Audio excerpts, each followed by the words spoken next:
तो दोस्तों स्वागत है आपका गुप्ता कोचिंग क्लासेस स्टेशन गली खेतासराय।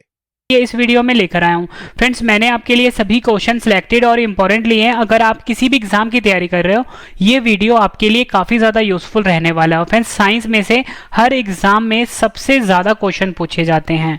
तो चलिए शुरू करते हैं फर्स्ट क्वेश्चन से। फर्स्ट क्वेश्चन है हमारा, कौन सी अधातु कमरे के तापमान पर द्रव्य अवस्था में होती है? सही आंसर है ऑप्शन बी, ब्रोमीन। ब्रोमीन जो कि फ्रेंड्स एक प्रकार का अधातु है, ये कमरे के तापमान पर द्रव्य अवस्था में होती है। इंपॉर्टेंट क्वेश्चन है आपके एग्जाम के लिए। फ्रेंड्स, यहाँ पे बात हुई है ब्रोमीन की। ब्रोमीन मैंने आपको बताया कि एक प्रकार का ये अधातु है जिसे कि हम नॉन मेटल भी बोलते हैं। आपसे फ्रेंड्स एग्जाम में पता क्या पूछेंगे, आपसे एग्जाम में पूछ लेते हैं कि ब्रोमीन का परमाणु क्रमांक कितना होता है। तो फ्रेंड्स, ब्रोमीन का परमाणु क्रमांक होता है 35, ये आपने याद रखना है। और अगर ब्रोमीन का सिंबल पूछ लें तो फ्रेंड्स वो होता है Br। ये भी एग्जाम के लिए काफ़ी इंपॉर्टेंट है। फ्रेंड्स, यहाँ पे ना मैंने आपको बताया कि जो अधातु है जो कि कमरे के तापमान पर द्रव्य अवस्था में होती है वो तो ब्रोमीन होती है। एक एग्जाम में क्वेश्चन आपसे ये भी पूछा जाता है कि कौन सा धातु है, धातु को हम बोलते हैं मेटल, जो कि कमरे के तापमान पर द्रव्य अवस्था में होता है। आपका आंसर होगा पारा, जिसे कि फ्रेंड्स हम मर्क्यूरी भी बोलते हैं। ठीक है, ये एक प्रकार का धातु है जो कि तरल अवस्था में होता है या बोल सकते हो द्रव्य अवस्था में होता है रूम टेम्परेचर पर। पारा, जिसको कि हम मरकरी भी बोलते हैं, इसका सिंबल Hg होता है। ये भी एग्जाम के लिए काफी इंपॉर्टेंट है। नेक्स्ट क्वेश्चन, किस विटामिन में कोबाल्ट धातु पाया जाता है? सही आंसर है option B, vitamin B12। Vitamin B12 ऐसा विटामिन है जिसमें कोबाल्ट धातु पाया जाता है। फ्रेंड्स, विटामिन की बात कर लेते हैं। आपसे पूछेंगे कि विटामिन की खोज या विटामिन शब्द किस वैज्ञानिक ने दिया था? आपका आंसर होगा सी, फंक वैज्ञानिक ने दिया था। विटामिन जो होते हैं फ्रेंड्स दो प्रकार के होते हैं। एक होता है पानी में घुलनशील विटामिन और दूसरा होता है फ्रेंड्स जल में, एक होता है पानी में घुलनशील जिसे कि जल में घुलनशील भी बोलते हैं। दूसरा होता है फ्रेंड्स वसा में घुलनशील जिसे कि हम फैट सॉल्युबल भी बोलते हैं। अगर आपसे पूछा जाए कि पानी में घुलनशील विटामिन कौन से होते हैं, आपका आंसर BC होगा, यानी कि विटामिन बी और विटामिन C। अगर आपसे पूछें कि वसा में घुलनशील विटामिन कौन से होते हैं यानी फैट सॉल्युबल विटामिन कौन से होते हैं, आपको वर्ड याद रखना है कीड़ा। मतलब ये 4 विटामिन ऐसे होते हैं जो कि वसा में घुलनशील होते हैं, vitamin K, vitamin E, vitamin D और विटामिन A। और मैंने आपको बताया कोबाल्ट धातु जो है विटामिन B12 में पाया जाता है। एक क्वेश्चन एग्जाम में आपसे और भी पूछ लेते हैं कि पूछेंगे कि गोल्डन राइस में कौन सा विटामिन पाया जाता है? आपका आंसर होगा विटामिन A पाया जाता है गोल्डन राइस में। फ्रेंड्स, यहाँ पे बात हुई है कोबाल्ट की। कोबाल्ट के बारे में भी जान लेते हैं। कोबाल्ट एक प्रकार का धातु है, ठीक है, और इसका जो फ्रेंड्स परमाणु क्रमांक होता है वो 27 होता है, ठीक है, और इसका सिंबल होता है CO। ये भी आपने याद रखना है। जितनी भी आपको मेडिसिन इन्फॉर्मेशन दे रहा हूँ सब अपने आप में क्वेश्चन है और एग्जाम में पूछे जाते हैं। अगला क्वेश्चन कर लेते हैं, सबसे बड़ी कोशिका कौन सी होती है? सही आंसर है ऑप्शन ए, शुतुरमुर्ग। शुतुरमुर्ग जिसे कि फ्रेंड्स हम ऑस्ट्रिच भी बोलते हैं, इसका जो अंडा होता है फ्रेंड्स ये सबसे बड़ी कोशिका होती है। ये आपने याद रखना है, एग्जाम के लिए इंपॉर्टेंट है। और फ्रेंड्स आपसे एग्जाम में क्वेश्चन और पूछ लेते हैं कि सबसे लंबी कोशिका कौन सी होती है? तो आपका आंसर होगा तंत्रिका कोशिका जिसे कि हम न्यूरॉन्स भी बोलते हैं। ये सबसे लंबी कोशिका होती है। ये भी एग्जाम के लिए इंपॉर्टेंट है। अगला क्वेश्चन कर लेते हैं, कौन सा विटामिन जल में घुलनशील होता है? फ्रेंड्स, मैंने आपको ऊपरी ट्रिक दिया था कि जो जल में घुलनशील विटामिन होता है वो BC होता है, ठीक है, और वसा में घुलनशील होता है कीड़ा। तो हमारा क्वेश्चन क्या था कि जल में घुलनशील विटामिन कौन सा होता है? सही आंसर है ऑप्शन ए, विटामिन B और विटामिन C जो होते हैं ये पानी में घुलनशील विटामिन होते हैं या बोल सकते हो जल में घुलनशील होते हैं। और फ्रेंड्स वसा में घुलनशील कौन से होते हैं? कीड़ा वर्ड याद रखना है, vitamin K, vitamin E, vitamin D और विटामिन A। जितने भी क्वेश्चन आपके लिए मैं लेकर आया हूँ सभी क्वेश्चन है और हर एग्जाम के लिए फ्रेंड्स ये क्वेश्चंस काफी ज्यादा यूजफुल रहेंगे। और फ्रेंड्स मैं आपको बता दूं कि इस वीडियो में मैं आपको 100 से ज्यादा क्वेश्चन करवाने वाला हूं। जब आपके फ्रेंड्स ये सभी क्वेश्चन कंप्लीट हो जाएंगे, लास्ट में इस वीडियो का सबसे बेहतरीन पार्ट है रिवीजन। मतलब सभी क्वेश्चन का मैं आपको रिवीजन भी करवाने वाला हूं फटाफट, तो रिवीजन वाला पार्ट आप जरूर देखना। और लास्ट में है 5 क्वेश्चन का टेस्ट भी, तो टेस्ट वाला पार्ट आप जरूर अटेम्प्ट करना। नेक्स्ट क्वेश्चन है हमारा, जीव द्रव्य जिसे कि हम प्रोटोप्लाज्म भी बोलते हैं का नामकरण किसने किया था? सही आंसर है ऑप्शन बी, पुरकिंजे ने। पुरकिंजे जो वैज्ञानिक थे इन्होंने जीव द्रव्य जिसे कि हम प्रोटोप्लाज्म भी बोलते हैं का नामांकन किया था। इंपॉर्टेंट पॉइंट डिस्कस करते हैं, क्वेश्चन को समझने की कोशिश करते हैं। जीव द्रव्य का नामांकन पुरकिंजे ने 1839 में किया था।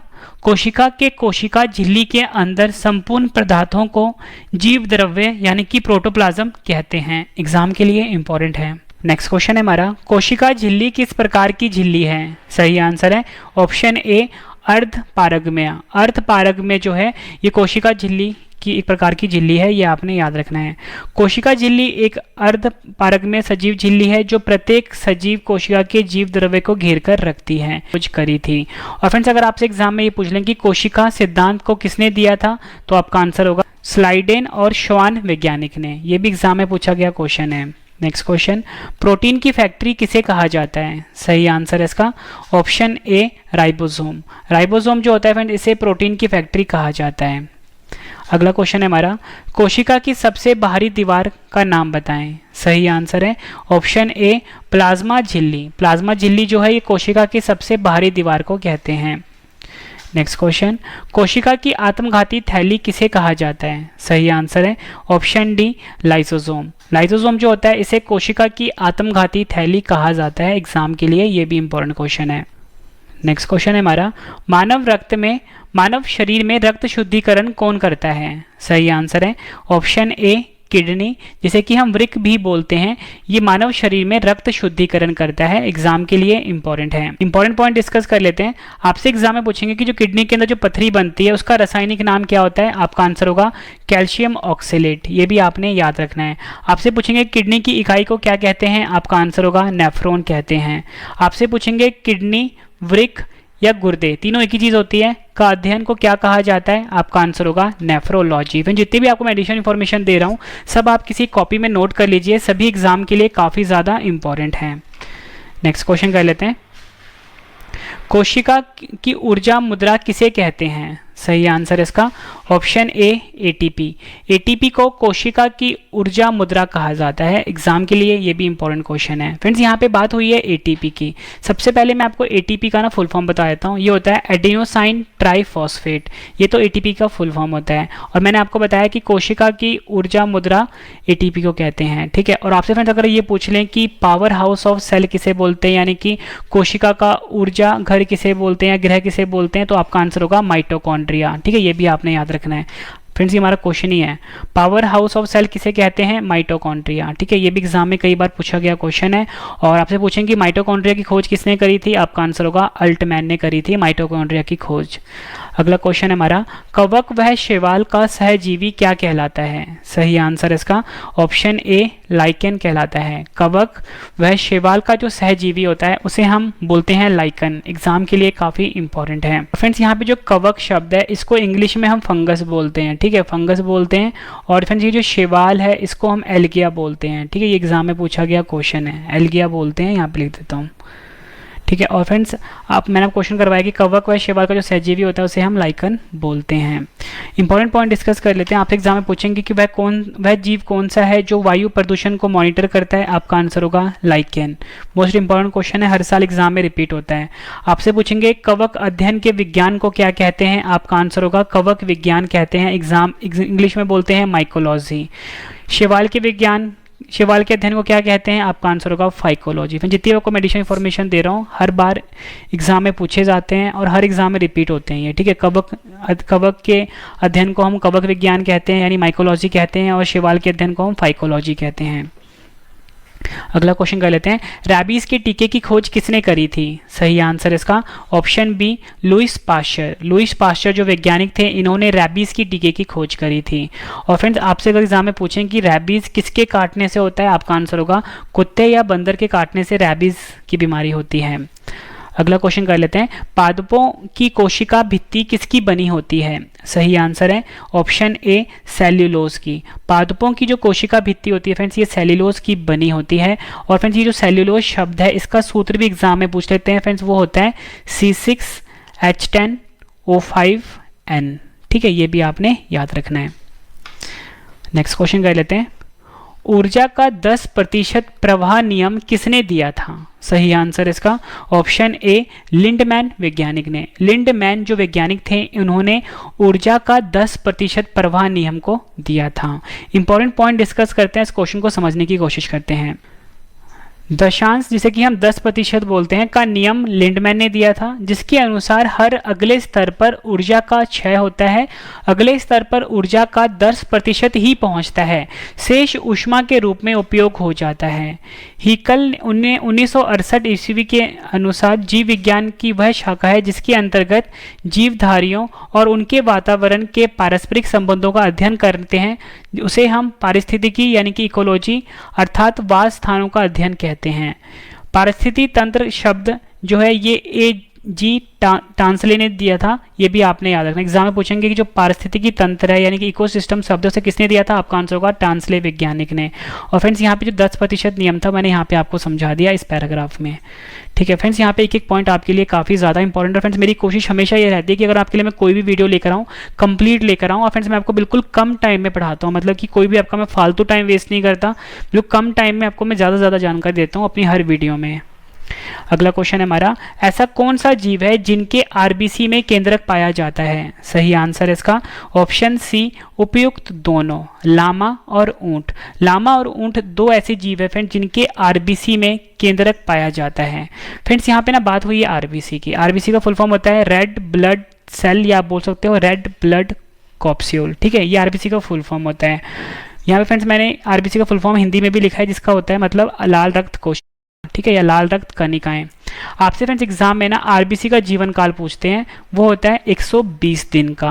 और फ्रेंड्स अगर आप मेरी वीडियो देख रहे हो तो मैं आपसे एक क्वेश्चन पूछ रहा हूँ, आपने मुझे डब्ल्यूबीसी का जीवन काल बताना है। ठीक है, वो कितना होता है कमेंट करके बताना है आपने। और फ्रेंड्स मैं आपको आरबीसी का वैज्ञानिक नाम भी बता देता हूँ, वो होता है एरिथ्रोसाइट। ये नाम भी आपने याद रखना है।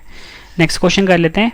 नेक्स्ट क्वेश्चन है हमारा, प्रोटीन की कमी से कौन सा रोग होता है? सही आंसर इसका ऑप्शन सी उपयुक्त दोनों, यानी कि मैरेस्मस और क्वाशियोरकर जो बीमारी होती है फ्रेंड्स, ये दोनों बीमारी प्रोटीन की कमी से होता है। दोनों नाम आपने याद रखना है, मैरेस्मस और क्वाशियोरकर। ठीक है, इंपॉर्टेंट पॉइंट डिस्कस कर लेते हैं। आपसे एग्जाम में पूछेंगे कि जो सभी प्रोटीन होते हैं ये किसका बहुलक होते हैं? आपका आंसर होगा अमीनो एसिड का।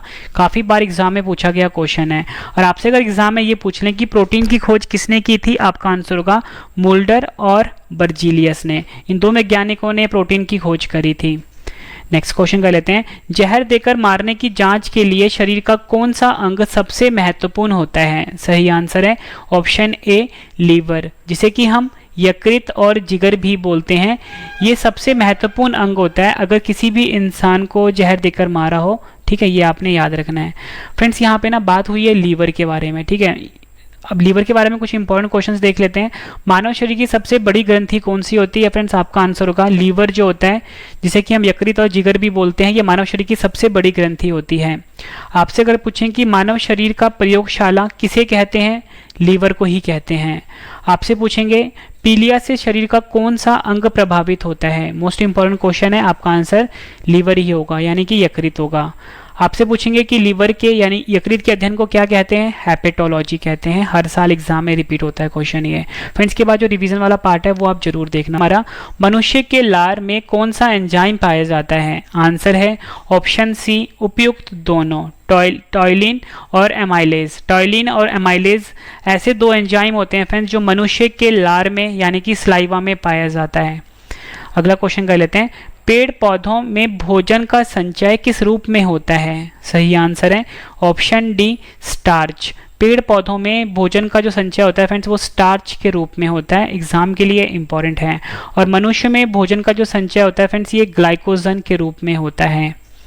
अगला क्वेश्चन है हमारा, मलेरिया का रोग का कारक क्या होता है? आंसर इसका option C plasmodium protozoa. Plasmodium protozoa के द्वारा फ्रेंड्स जो मलेरिया है ये रोग होता है। और फ्रेंड्स ये आपसे एग्जाम में पूछ लें कि जो मलेरिया रोग होता है ये किस प्रकार के मच्छर के काटने से होता है, तो फ्रेंड्स आपका आंसर होगा एडीज नामक जो मादा मच्छर होती है फ्रेंड्स उसके द्वारा ये मलेरिया रोग होता है। आपसे फ्रेंड्स एग्जाम में पूछेंगे कि मलेरिया रोग की खोज किसने की थी? आपका आंसर होगा रोनाल्ड रॉस वैज्ञानिक ने। काफ़ी बार एग्जाम में पूछा गया है। आपसे अगर एग्जाम में पूछ लें कि मलेरिया में कौन सा अंग प्रभावित होता है, आपका आंसर होगा पलिया, जिसे कि हम स्प्लीन भी बोलते हैं। कभी कभी आपको ऑप्शन में लीवर भी दे देंगे। ठीक है, दोनों आंसर आपने याद रखना है, ये पलिया और लीवर। अगला क्वेश्चन है हमारा, क्यूनेन की दवा किस रोग में मददगार होती है? आपका आंसर होगा मलेरिया रोग में। ये भी एग्जाम के लिए इंपॉर्टेंट है। नेक्स्ट क्वेश्चन, किस वैज्ञानिक ने इंसुलिन की खोज की थी? सही आंसर है ऑप्शन सी उपयुक्त दोनों। बेस्ट बैटिंग, दो वैज्ञानिक हैं ये, जिनका एक का नाम है बेस्ट, दूसरे का नाम है बैटिंग। इन दो वैज्ञानिकों ने फ्रेंड्स इंसुलिन की खोज करी थी। आपसे फ्रेंड्स एग्जाम में पूछेंगे कि इंसुलिन की कमी से कौन सा रोग होता है, आपका आंसर होगा मधुमेह रोग जो होता है ये इंसुलिन की कमी से होता है।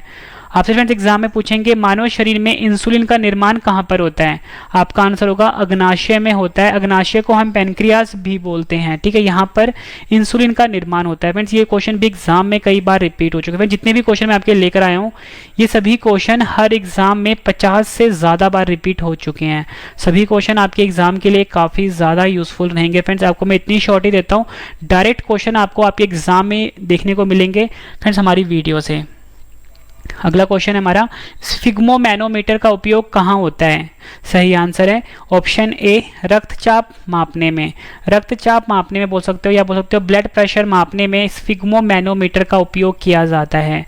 और फ्रेंड्स आपको एक क्वेश्चन और बता देता हूँ इंपॉर्टेंट, आपसे पूछेंगे कि जो मानव शरीर का रक्तचाप कितना होता है, आपका आंसर होगा 120/80 mm ऑफ Hg। ठीक है, ये आपने याद रखना है, ये मानव शरीर का रक्तचाप होता है। अगला क्वेश्चन है हमारा, एमआरआई का फुल फॉर्म क्या होता है? सही आंसर है इसका option a magnetic resonance imaging. Magnetic resonance imaging जो है ये एमआरआई का फुल फॉर्म होता है, एग्जाम के लिए इंपॉर्टेंट है। और फ्रेंड्स आपसे एग्जाम में कभी सीटी स्कैन में जो सीटी वर्ड होता है इसका फुल फॉर्म भी पूछ लेते हैं, ये होता है कंप्यूटेड टोमोग्राफी। अगर हमारा वीडियो अच्छा लगा हो तो प्लीज वीडियो को लाइक करें, चैनल को सब्सक्राइब करें और दोस्तों को शेयर करें। हमारा वीडियो देखने के लिए आप सभी का बहुत बहुत धन्यवाद।